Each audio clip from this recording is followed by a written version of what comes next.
Hi everyone, this is a video response to Messy Tiara's challenge.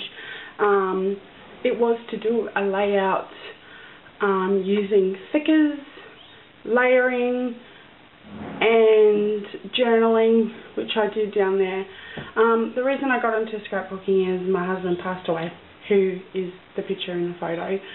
And he passed away, and my grief counsellor suggested that I try scrapping as a way to heal and process memories and stuff like that, and I did, and I can say that I, have never looked back. Just for a closer look, I've used wood veneers as well, which was a requirement. I put glitter on the wood veneers up in the top there, and then down the bottom. I've also used some texture paste on a chevron, which I coloured grey in the background, and I also splattered with some Heidi Swap. Now, I'm not sure whether I'm too late for the actual challenge, but I still wanted to do it.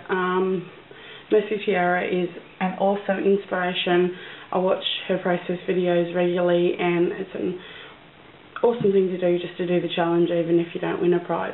So thanks, Messy Tiara, for everything, Tracy, for everything you do, and being such an inspiration to people on YouTube. Thank you very much.